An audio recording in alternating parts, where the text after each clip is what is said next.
Hello,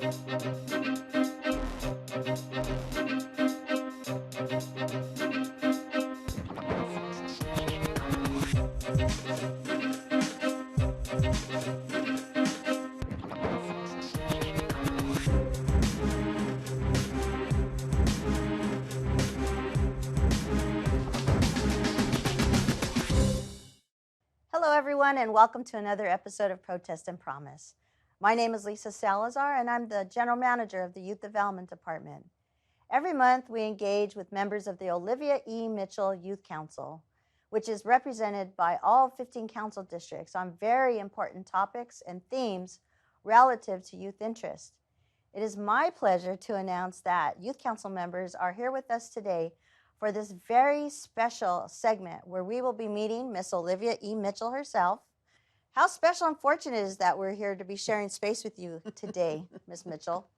Also here with us today is an individual who is no stranger to the LA political scene.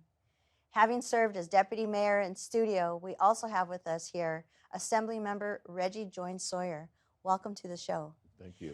Before we begin to talk with you two and learn about your distinguished careers, I'd like to take a moment to have our Youth Council members introduce themselves. So I'm just going to call on you as I see you there on the Zoom screen. We'll start with Furkan. If you could tell us your name and which council district you represent.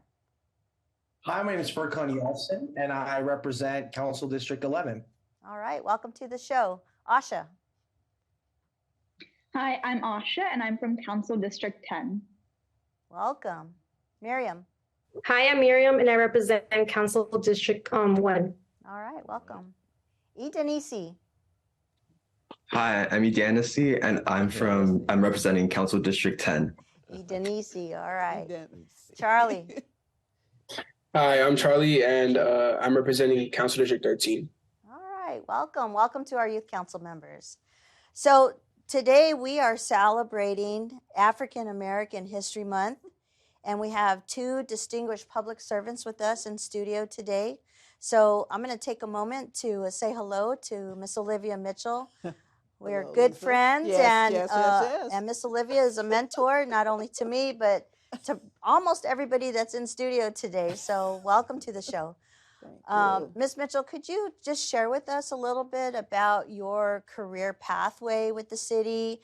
Tell us a little bit about standing up the first LA City Youth Council under Mayor Tom Bradley, and anything else you think that our young people should know about being an Angelino here in this great city. I think it's important for these current Youth Council members to know that they are, in fact, the first Youth Council that was created by the city. The Youth Council that I headed was actually Mayor Bradley's Youth Council. So we were created because that's what I wanted to do, and he was willing to let me. But we were not sanctioned as this Youth Council is.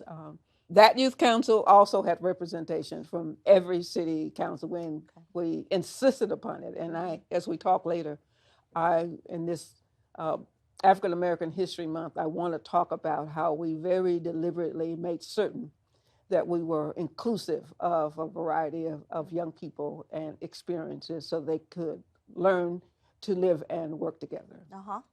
Working with young people, I always tell people, keeps you young. Yes. Thank you for your service, and most especially thank you for being here today with our Youth Council members. Yes, I'm very proud of them. All right. So our other guest today, very special and honored to have you here today, Assemblymember Jones-Sawyer. Welcome to the show. Yes. And you too have a very long history as a public servant here in the city of Los Angeles. If you could share with our Youth Council members a little bit about that, and maybe a little bit about what you're working on currently. Okay. So what I usually tell young people, I had a myriad of jobs. You know, I worked at a grocery store. I worked a paper route. I was a mortician at one time for about 10 years. Before I came to the city of Los Angeles. And then in there, I was an emergency preparedness coordinator, a budget analyst, and then I became an assistant deputy mayor because Tom Bradley and Bill Elkins insisted that I go work for Dick Reardon. When everybody else said no, they told me to do it. It was the best experience of my life. And then I went back to the city of Los Angeles as a director of real estate for the city. and retired from the city of Los Angeles. Oh, wow. Then I have this part-time job, the Assemblyman of the 59th, now the 57th Assembly District. Ah. And I love it, love every bit of it. I've been an Assemblyman for 10 years now. Wow. And what I tell all young people, everything you do, every job you have Yep. leads to another job, which leads to another skill set, leads to another skill set, and another skill set. Right now, I'm the chair of public safety.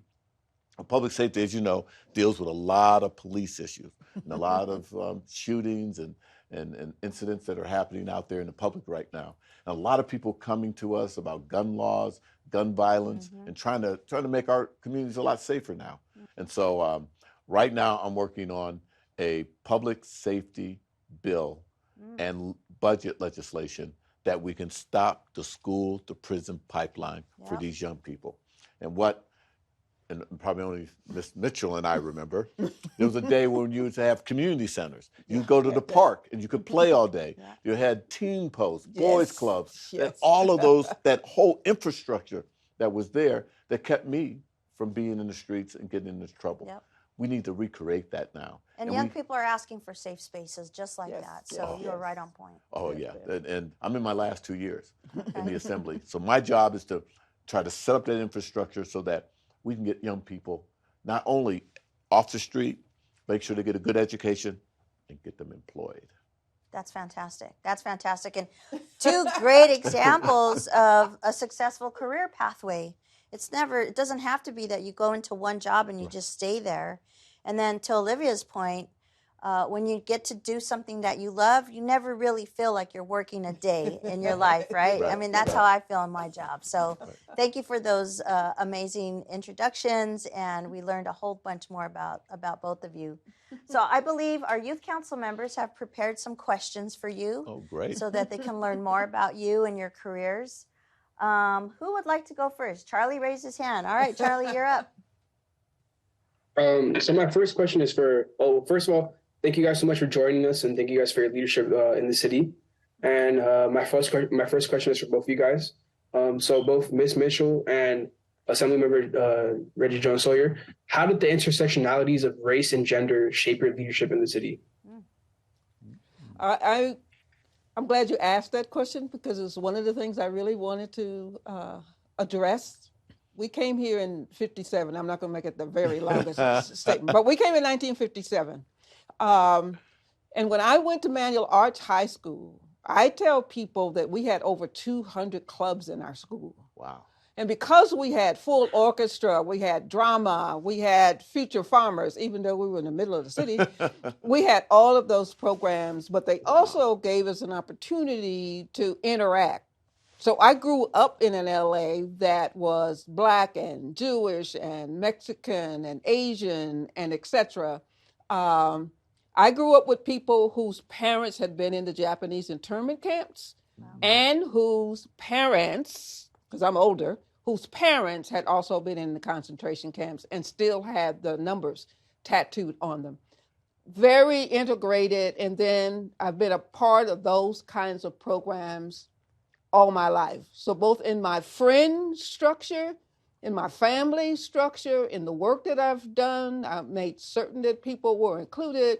When I work with Mayor Bradley, we must have 5 or 6 or 7 or 8 intergroup youth programs. Mayor Villaraigosa and I were co-chairs of the Latino Black Roundtable. He was actually Tony Villar there before he married. There were other programs that we set up, but very deliberate. You know, it's going to be interethnic, it's going to be in region, and everybody on Tom Bradley's staff participated in all of these programs. So I don't even want to talk about how many mosques and synagogues, went to, and how many communities. But for my youth council, I took them to every part of the city in a van so that they could go to the valley and see what kind of recreation center they had in the valley that had a swimming pool, they had a basketball court, they had blah, blah, blah, bowling alley, and then to Watts where they didn't have grass. Right. Now, both of them were city-run facilities. And it was important in terms of civic education to know about that, but they had to learn about each other They had to celebrate each other's occasions. They had to talk about what their history was. So there probably isn't a group that I don't know something about. Uh-huh. That's great. All right, assembly member. And there's a thing called irony. So my intersection with race started in 1957 when I was born. My uncle was one of the Little Rock Nine, so you can get a history lesson real quick. Oh, wow. They were one of the 9 kids that integrated Central High School in 1957. And they were 15 and 16, and they braved hundreds and hundreds of angry white mobs that were trying to prevent them from going to high school. Think about this. They were all white high schools. They weren't integrated back then. And they survived all that after a year so that I could go to any college I want. Not only USC, but I only went to Harvard, and then now I'm in the doctoral program at SC. It's because of their sacrifices. They were kicked, they were beaten, they were called all sorts of vile names every day, and they hung in there. And so I'm standing on the shoulders of 9 great kids right now that sacrificed so that I could do what I'm doing right now. And as I move forward, my mother one day came to me and said, hey, we're going to send you to the school, an all-white Catholic school. There was a thing called busing in the 70s, where they would put you on a bus and send you out to a neighborhood that you've never been in, into a world you've never been in. And I learned quickly that everybody is the same.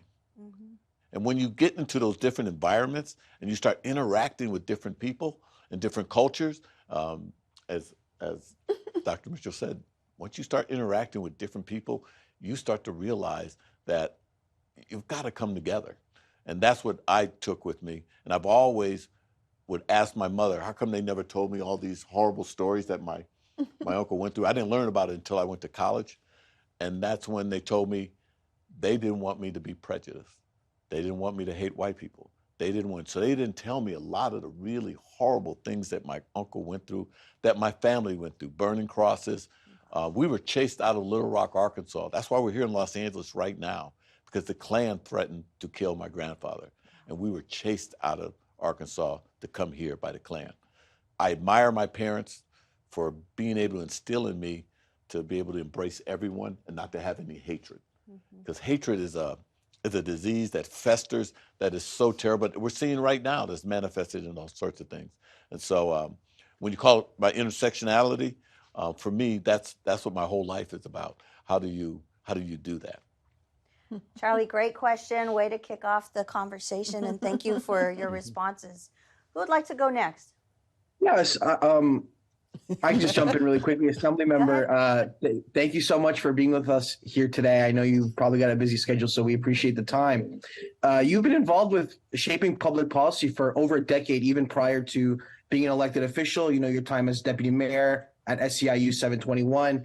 Can you share a little bit about the progress that you've seen those policies achieve for young Black and Brown Angelenos during that time, and what progress you'd like to see moving forward as you enter a new chapter in your public career service?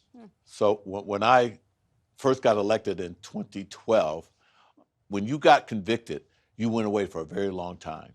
We were 3 strikes. There was no mercy. We were very, very strong in filling our prisons. We had 160 people incarcerated in state prisons in California, more than Russia, than Iraq, Iran, than any despotic country, more than China, which has more people than we do. Wow. I began the process of trying to rehabilitate people, give people second chances. We changed the court system so the judges would have more discretion, so that they could look at you as an individual and determine whether or not you should get 1 year, 10 years, or life in prison. Over those 10 years, I can proudly say we've gone from 160 people in prison down to 95. We're going to close 10 prisons before I leave, after building up to over 38 prisons over a 20-year span. We're going to be able to close them because we now have people that come back in society and don't recidivate or don't do crimes again. That's what I'm proud of. What I want to see in the future, I'm doing a lot of police reform. I have a bill called AB 89, which will totally change the way police are trained. Right now, if you're 18, you can be a cop. and they'll give you a gun, a badge, and a license to kill. I love you young people, but as most women and ladies will tell you, most men don't mature until they're 25 or 30. To give them a gun and a badge at 18, I know you're laughing, but it's true. And we're just not mentally ready to handle that responsibility. In addition, we're going to make sure that they get an AA before they become a police officer. And then we're going to give them critical race theory, have them understand mental health problems, sociology, all the things you need to understand today's world to be able to be a modern day law enforcement. So that 10 years from now, I want law enforcement or to be a police officer to be an honorable job.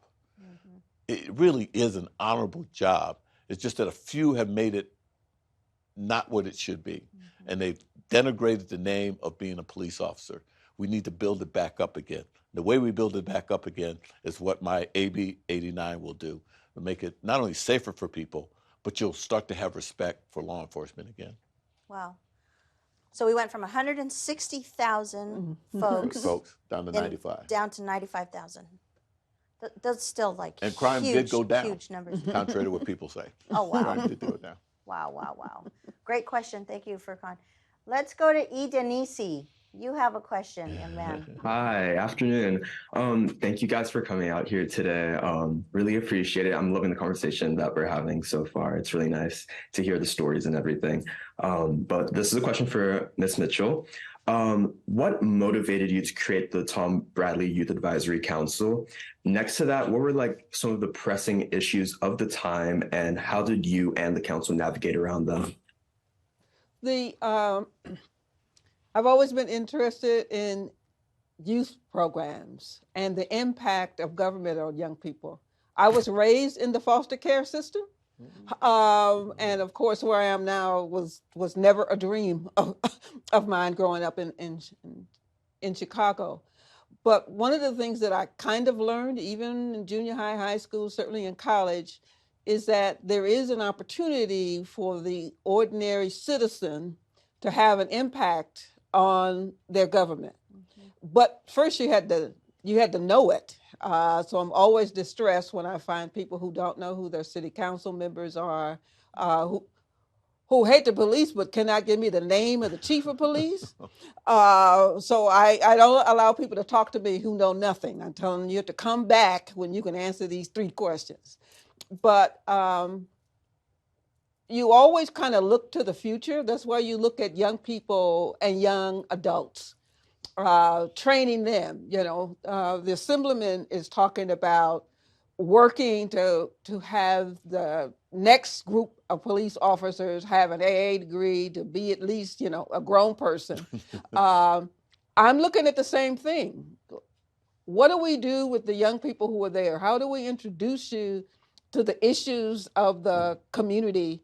And how do you use the influence? All of the kinds of things that I did that people credit me for, it's because I was a part of the mayor's office. And for me, Tom Bradley served 20 years. Now, you can't do that anymore. It's term limit. You only get 2 terms. So it was 20 years to do all kinds of experimenting. Not only did I have the youth council, which had 35 kids in it, but we created a student day in government. We had a Boy Scout day in government. We had a law enforcement week program. We were talking to people about AIDS and talking to people about rape, when you actually aren't supposed to talk to people unless they're 18, but using, I'm from the mayor's office. We did training and all those kinds of things. This is the world that you live in. But I want to, we had all of our meetings as much as we could in City Hall to let them know, this is your house. You come here. These are your people, and you need to know your people. And I assume that all of you know your people. You've all met your people. You've all read their bios and their kids' bios and where they went to school and et cetera. And then, of course, I am very interested in the young adults who come to work for us. I want them to be sensitive to the issues of the community. I want them to be advocates for the community. Lisa's one of my kids there. We work together and ran around together because we demonstrate through our behavior how everyone should behave. So it's important that we be seen together, that we hang out together, we laugh together, and that we promote this issue of youth engagement because we're trying to train you. Mm-hmm. I will tell you that the people that I went to high school and college with, many of their parents did not like the fact that we were hanging out together. They were the people who, you shouldn't be with the black people, you shouldn't be with the Mexicans. And their parents were serious about it. Like, no, you can't come to the house, that kind of stuff. But we got around that, and that's the issue. For you to be comfortable, for you not even think about it. People say, well, I'm not going over that part of town. I want you to be comfortable going where you are, and knowing somebody who lives over there, say, well, I can go to I know 4 or 5 people. I can go to their house if something happens. Yep. So, so East LA, whatever. So we were all over. So I have faith in you at your age as high school students as you make career kind of decisions. And then I try to hang around because there are young adults who are coming into this space. And we can influence how they make the decisions, because that's what you want to do. You want to be there when they decide. It's not that people are evil. It's that sometimes they don't know what the alternatives were because you're not there to tell them the impact of their decisions. And so I'd like to hear from one of the young ladies to see what's up, because we believe in gender equity. Let's go to Miriam. Miriam, you have a question for our guests? Hi, thank you for joining us. My question is for both Ms. Mitchell and the Assemblyman. So my question is, how did your lived experiences shape your view on social issues and influence your career in public service? I guess the most impactful thing that happened to me when I was in college, going to USC, I was having a really good time at USC. I mean, a really good time. Like academic probation, getting ready to get kicked out of school. And in my family, you would have to sit at the throne of the matriarch, which was my grandmother. And so I got all smarty and said, you don't know what you're talking about. You didn't graduate from school, and I'm here at this fancy university. We're national champions. I'm in a fraternity and everything. And she looked at me and she said, when you were a baby, during that time when your uncle was going to that fancy school at Little Rock Central High School, the Klan called her and said, get your son out of school or your grandson will never make it to school. Wow. And she pointed at me and said, that grandson was you. You have absolutely no right to give up this fancy education you have right now. Mm-hmm. Well, I was on the dean's list the next year and I never looked back. It's incidents like that that make you understand that you stand on the shoulders of others and that you have to give back. And if you don't give back, then why are you here? You have to do something for the next generation. And what that instilled in me is everything that I go through, even being a mortician, those life experiences have helped me deal with people who have had trauma with public safety. I'm able to talk to them in a way that shows compassion because I had that job. But it also makes me understand that I've got to listen to people and I got to understand people. And what my parents and my grandmother especially, she was a great lady. She didn't have a whole lot of education, but she had a whole lot of smarts and a whole lot of intelligence that you can't get from book learning. And that's the other part I learned, that not everything you learn about being an adult, being in society, and being able to work in this environment doesn't always come from books. Sometimes you just have to be a good person and just do the right thing. Asha, you have a question. Thank you. I have a question for both of you. What actions do you hope to see Los Angeles take to uplift marginalized communities of color? I hope we really invest in young people and give them the resources so that they can have the best education possible. Because at the end of the day, if you're educated, you can overcome any obstacle. I'll say that again. If you're well educated, you can overcome any obstacle that comes in your way. And our school system has not been up to par. We're now pumping in money to make that happen. You used to be at the bottom percentile in the nation. Now we're in the top 10 percentile in per pupil spending. We need to spend more on you, and we need to give you mental health advisors, need nurses, need to give you that backroom establishment of people who can help you. And so that's what I'm hoping that we have. Supports, absolutely. I when I say I was poor, but I didn't feel poor, it's a whole lot about family and the adults who are around you, whether that's a teacher or a coach or a neighbor or whatever, who help you to understand that you are important, you're worthy, and you can take your talents and survive. Now, I am a person who believes in having a technical skill and an academic skill. So in between all of my jobs, I did catering, I did house cleaning, I can sew, I went to college as an artist. I can do most anything that I want to, and I know I can survive it. I know I can survive it with my children. I know I can survive it with my friends, and I want you to be convinced that you are what you need. And if you decide you're going to make it, we're going to help you. But you have to think that. That's why mental health is so important. And I lost a nephew, a gorgeous young man, 16, gorgeous, athletic, smart, and whatever, he was fine. And the next morning he was dead, and left a note saying that he didn't feel that he fit. But I know of other young men, and unfortunately, who have committed suicide. And it seems to be an epidemic over the last several months. I don't know what that is, but we need to grab a hold of that and stop it. Well, mental health services has definitely been, mental health services and jobs is something that young people across the city consistently tell us is what they need. So I know we're running out of time, and I have a closing question for you. So given your life experiences, this is a question I'm going to borrow from Furcon, because he likes to ask this question all the time. What advice would you give your younger self? Just, enjoy yourself. That's the other thing. I have a lot of fun. I enjoy people. One of the advantages of being in high school, when I hum along to Beethoven and all that, I got all that in high school. So I do drama, I do music, live theater. I've been to a couple of places. You have to enjoy your life and bring people with you. Find joy. To find joy. Be skilled, be educated, but you gotta be happy. And if you're not, at some level, at some time, you're not happy all the time. Today's a bad day, but a good day is coming. So yeah, yes. All great advice. Yes. Great.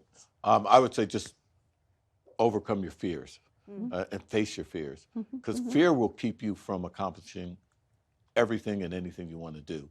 And if you look at anyone that's given a Congressional Medal of Honor or Valor, they will tell you they were scared to death. And what they did is they faced their fear and they overcame it. That's what's great about people who are brave, is that they overcome your fear. So when you have something you need to do and you're worried that you're not going to do well, overcome that fear and just do it and complete it. So it's overcoming your fear and complete anything that you set your mind to. Please do that. Don't quit. Don't quit. Quit. You just can't. Quit. And there's so much satisfaction by just completing. Don't worry about if it's at this level or that level. Just finish the race. Once you finish the race, you'll have great satisfaction. All right. Well, thank you to our youth council members. A special thank you to our guests who are in studio. Thank you for being here today to celebrate African American History Month. And I want to thank our audience.